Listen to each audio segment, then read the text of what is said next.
Well, Razorback fans, you got some pretty good news on a Monday night. How do Aidoo? I'm sorry.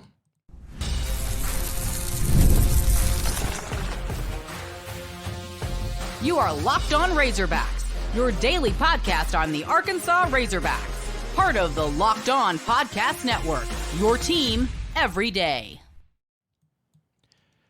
And welcome into the Locked On Razorbacks podcast. I am your host, John Neighbors. I am also the host of the John Neighbors Show, which you can catch every weekday afternoon from 4 to 6 on Natty State Sports and nattystatesports.com. Today's episode is brought to you by FanDuel. Make every moment more, where right now new customers get $150 in bonus bets guaranteed. That's $150, win or lose. Visit FanDuel.com/lockedon to get started. Hope everybody's having a wonderful Tuesday. As if you're a Razorback basketball fan, you got to be having a great one, because on a Monday night, Arkansas got some, I wouldn't call it surprising news, but some pretty awesome news, where another one is added to the roster for John Calipari in his first year, this time out of the transfer portal. Jonas Aidoo, the transfer from Tennessee, and he is officially the second transfer pickup for John Calipari. On3.com considered Aidoo the number 4 available player in the transfer portal. He's 6'11", 240 pounds, and he chose Arkansas over Baylor and various other programs. This past season, he started all 36 games for Tennessee, who happened to be a really good basketball team, who happened to get to the Elite Eight and was good enough to go to a Final Four. They are that talented. And on the team that he started, he had 11.4 points per game, hit 51.5% of his shots, averaged 7.5 rebounds, nearly 2 blocks a game, and also averaged an assist per game. Not bad. What was great about it, too, is that he didn't do anywhere close to that in his first couple of seasons at Tennessee. But then this past year, his numbers were good enough to make him second-team All-SEC, as well as all-defensive team selection this past spring. He had 8 double-doubles this past season. Also had 23 points and 12 rebounds when Arkansas lost and got smoked by Tennessee in Bud Walton Arena. So huge news for Arkansas and for Calipari. And some of the great things to be expected out of Razorback basketball continues to get added into the mix. And if you want to check out a great article, folks, check out nattystatesports.com. Scotty Bordelon wrote one where he had a sit-down conversation with Dane Bradshaw, former Tennessee basketball player, as well as on the SEC network. Had a really good breakdown of him as well. But you got to be excited. You got to be excited if you're a Razorback fan getting Aidoo. I'll say this, just for me personally, I love getting the McDonald's All-Americans and the 4 stars and 5 stars, especially Big Z was big too. But Aidoo was the one that I'm like, I really want him, because there's something about having a shot blocker down low and having a guy that's got elite experience in the SEC, who had played for a really great defensive coach in Rick Barnes, and is coming off of a great year in the SEC at Tennessee. And again, the number 4 player in the transfer portal, which you think about how many players are in the transfer portal and how many great of them players there is. I mean, this is huge. I mean, this is huge. There's no other way to put it. And so now Arkansas officially has Big Z and Aidoo, part of the transfers, and then Richmond, Fland, and Knox. So technically, as of right now, according to this podcast, they have 5 scholarship players. They could field a team. And I'm being honest about it. You got Big Z, 7'2". You got Aidoo at 6'11". You got Richmond as well as Carter Knox at 6'6" apiece, more forward positions, and then a guard with Boogie Fland. Folks, you put that starting 5 out on the court, you win 20 games. I really believe that. You put that group out there on the court, and they win 20 games this year. There's this upcoming season. That's how good it's going for Arkansas, and they're not done yet. They continue to add some guys into the mix. I know Brandon Garrison is one of those guys that Hog fans are going to be interested to see if he gets put in and made to be a guy for Arkansas. They're going to be having some other visits from players too. There's some that I don't believe they're actually going to be in the mix for. If I'm going to sit here and try to predict something, which we know how great I am at predictions, obviously, but if I'm going to sit here and predict something, I'm going to be going out on a limb and saying John L. Davis is going to be the next guy to commit to Arkansas. Just going out on a limb. Now, for those of you who are wondering who he is, like Aidoo was number one just because of, I think John L. will be an overall better player and his stats back it up. But Aidoo was the one I wanted just for the defense and for the SEC and for the coaching and all that. But John L. Davis, for those you don't know, he's the 6'4" guard from Florida Atlantic who averaged 18.5 points a game, 6.5 rebounds a game, over 3 assists per game, and shot 44% from three. And he is the number one player in the portal according to On3. The number one player. So imagine he has to, like, we'll see what he does in the NBA because he can technically withdraw his name from the NBA. And if he does, I hear he's going to Arkansas. But imagine what that'll be like when you have the number 2 recruiting class from high school with 3 McDonald's All-Americans, a couple of 5-stars. You have a huge transfer in Big Z. And then you throw in 2 other transfers in Aidoo, the number 4 transfer, and John L. Davis, the number 1 transfer. Folks, you know what we call that? We call that hell and 40 minutes of it. That's 6 players right there. And again, they'll add more. But that's 6 players right there that'll be good enough to compete for a national championship. I firmly believe that. Not saying that's all you need and you don't need any other players. I'm not saying that. But if that's your core group, those 6 players, and then the rest of the, what is it? No math, but 6, 7 players that you'll add.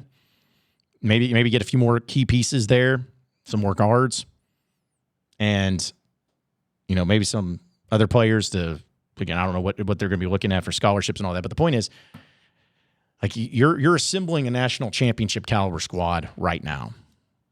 And that's what's Cal doing. And the more players, the more high-quality players you have committing to Arkansas out of the transfer portal, the more attention it's going to garner from other transfers that want to play in the system too. It's like even Brandon Garrison. I wouldn't be surprised at all if they got him too. He's also the big forward from Oklahoma State. He was a true freshman this past year, 6'11", 245. He averaged 7.5 points, 5.5 rebounds, 1.5 block shots, 1.5 assists per game. And he was also a former McDonald's All-American. And he visited Arkansas this past weekend. Well, I guess he was eating breakfast at the C4 Club, which I didn't know anything about until I looked it up. And I'm like, oh, yeah, I don't think they do breakfast there, which is really funny. But if they got him, and you're talking about your bigs, having Big Z, Aidoo, and Brandon Garrison, I'd say that's not bad, especially in shot blocking. And another player that I would love to have, and again, I'm trusting Cal to do his thing, but the player that I'm really going to be targeting, assuming that these players that we just mentioned end up at Arkansas, Trezarian White, man, that guy from UNC Wilmington, 6'7", 195 as a guard. He averaged 20 points a game, 7 rebounds a game, assist and a half per game, and shot 39% from the field. And when he came to play Arkansas, he scored 27 points, or 28 points. When he went to play Kentucky in the Rupp Arena, he scored 27. So, man, he would be – so imagine getting him. Like, this is just like Christmas. It's like your wish list that continues to grow. You keep seeing, like, it's like the 12 days of Christmas where every day you're getting a gift. And you're getting all the ones that you wanted. And you're just like, okay, but is this going to mean it's going to go badly for me? Is it going to go poorly? Am I going to end up being disappointed? But no, so far it's just been continuing to get the guys you want, get the guys you want, get the guys you want.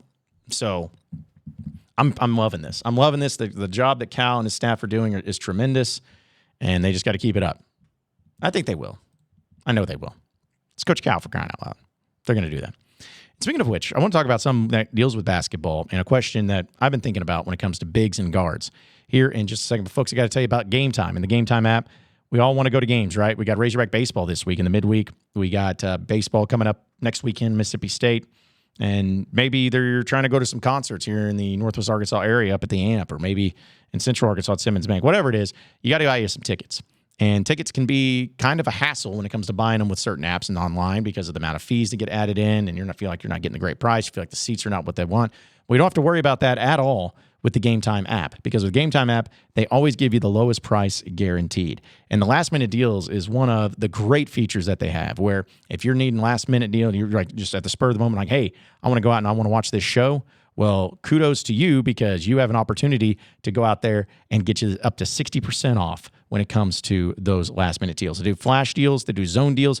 All-in pricing is also a great feature where you can toggle it to make sure it shows you the entire price with all the fees, with all the taxes, everything. So that way you don't feel like you got a great deal until you get to the very end when it's time to check out, and then it ends up being way more than you were willing to spend. So they have it really suited, the app entirety, for you and you alone. So you got to check out today and take out the guesswork of buying any of the tickets, NBA tickets, whatever it is, with GameTime. Download the GameTime app, create an account, and use code LOCKEDONCollege for $20 off your first purchase. Terms apply. Again, create an account and redeem code LOCKEDONCollege, LOCKEDONCOLLEGE for $20 off. Download the GameTime app today. Last minute tickets, lowest price, guaranteed. We're also brought to you by FanDuel. It's playoff time in the NBA and NHL. Baseball's in full swing, and FanDuel is your place to bet on all the games. Right now, new customers get $150 in bonus bets guaranteed. That's $150 win or lose. Bet on everything from slap shots to home runs to slam dunks, all on an app that is safe, secure, and super easy to use. So what are you waiting for? Visit FanDuel.com/lockedon and make your first bet an automatic win with FanDuel, America's #1 sportsbook.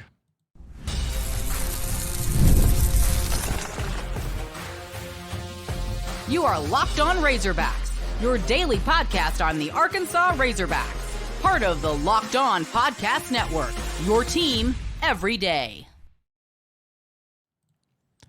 All right, so moving on into the next segment of the Locked On Razorbacks podcast. So this was a question that was asked to me by somebody way back when, and I was really curious about everyone's thoughts on this. Like, I'm talking about all of you listeners and watchers and all of that. About the difference between bigs and guards in basketball. And what would you rather have? Would you rather have an elite backcourt or an elite front court? Now, the obvious answer here, folks, is like, I'd like to have both. Of course you would. Everybody would. But if you had to make the choice of which one would you rather have, elite guards or elite bigs, I've kind of gone back and forth. I used to be someone who loved having elite guards. There's something special about being able to distribute the ball effectively and run the offense in a beautiful way. You know, when the point guard is really setting up the offense, and then, of course, the three ball being such a great and integrated part of the game of basketball. It always has been, at least for the most part, but now it's been put on a premium more so than it ever has before. And you always hear about, oh, well, to make it far in the NCAA tournament, you got to have elite guard play and all this stuff. Like, there's reasons to believe in both. And I've always been guards. And maybe it's just recency bias, but I feel like over time, though, I have more so wanted to see elite bigs. Because there is nothing when it comes to an enjoyment of the game that I get than watching a dominating big man or big men. Someone who can just go down low and get physical, knock some dudes around, and go for a dunk. Or, somebody trying to go up against a big man down low, and your guy is blocking his shot, altering his shot, changing the game itself. And I think, to me, the changing the game is what I appreciate probably more than anything. I'm not a big basketball guy and being able to break down X's and O's. I know that you probably all come here to my podcast to hear me break down and give you some coach speak, but shocking. Stop traffic, but that's not really who I am. But I think that I look back to when Jalen Williams was at Arkansas. And I'm not saying Jalen Williams was a dominating big man, so don't get me wrong. However, I thought that what Jalen Williams was able to provide and the way he altered teams and their entire strategy of what they would do offensively was so important to the success of Arkansas that year when they went to the Elite Eight that you couldn't really put a price on it. And what I meant by it is not his domination down low, but his ability to take charges. We know he was incredible, the best at taking charges. There's nobody better in college basketball than taking charges, especially that year. So much so that they had to alter the rule because he was too good at them. And when I saw that and saw how important that was and how big that was in altering games, changing everything, because a guard that wants to drive into the middle, when he sees Jalen Williams there, he may be aggressive and want to say, all right, I'm going to go up against him. Well, if he goes up against him, gets called for the charge, suddenly he's got a foul. He falls on the ground. You only get 5 of them in a game, and now he's having to think about it. Maybe the next time he goes and drives in, but then he's like, all right, well, I'm going to kick it. Well, then if he kicks it, and Jalen Williams still there taking the charge, there he is. So now he has 2 fouls. And now that changes everything. Guards can't be as aggressive. People can't go and win. That's a long explanation of basically saying you change the entire game. You get something that the players may be good at, so the guards may be good at, and you change it. And it's the same thing with a dominating big man. When you have a dominant big man down low, and how I put out as dominant is someone who's great defensively, who can go and get a bucket, who can, alter shots, all that. Be very, very good defensively, sound-minded, high IQ defensively. When you have those types of players, it changes the entire game. It alters everything. The guards suddenly aren't as confident going down low against you. The bigs that they may throw it into may not be as confident of being able to back you down because you're too physically imposing and they can't get any stretch there.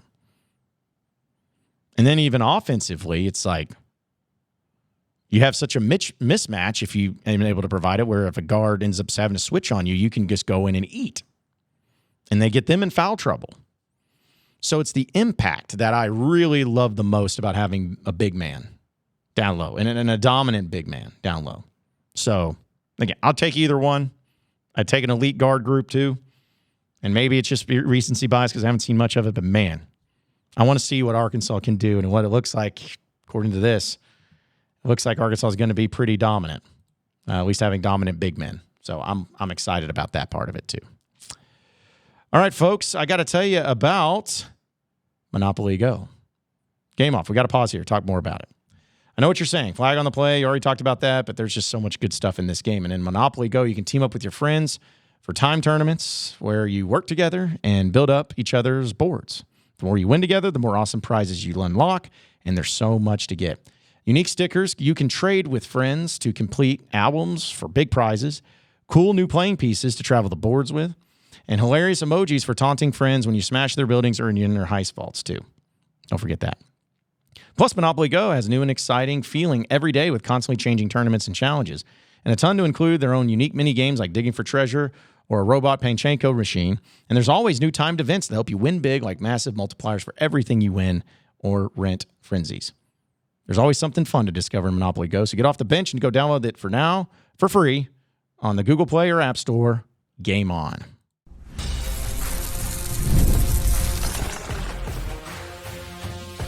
You are Locked On Razorbacks, your daily podcast on the Arkansas Razorbacks, part of the Locked On Podcast Network, your team every day.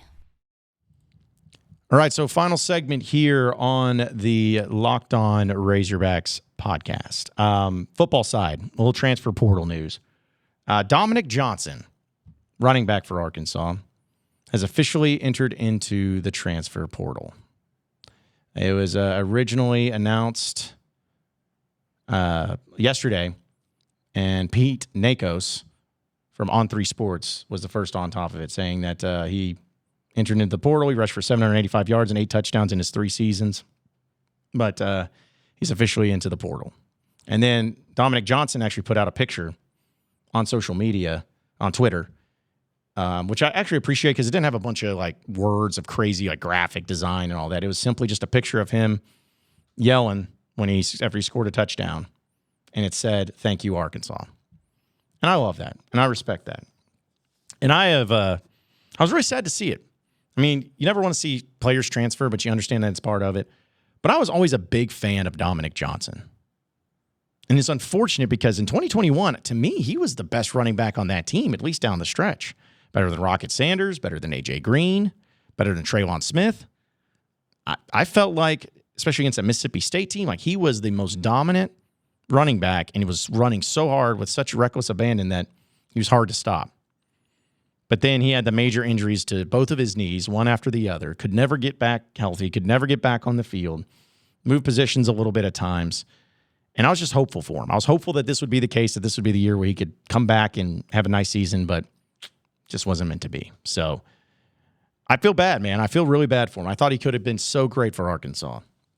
But health, man, when you have those injuries, especially to the injuries of the knees, which I believe last time I checked are pretty important to play the game of football, that's kind of the result that you get. So I'm really disappointed that, he's no longer going to be a Razorback. But wish him nothing but the best of luck.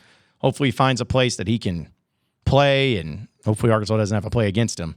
But he always handled himself with class, and again, just hope that he can stay healthy and have a nice end to his college career when it comes to the game of football. Appreciate everybody listening in and watching into the Locked On Razorbacks podcast. Be sure to like and subscribe to the podcast on iTunes or on Google Play. You can also get after me on Twitter at John Neighbors Show for any questions, comments, concerns that you may have. We'll keep it going from there. Same podcast time, same podcast channel tomorrow afternoon. Have a great rest of your day, folks. We'll see you then.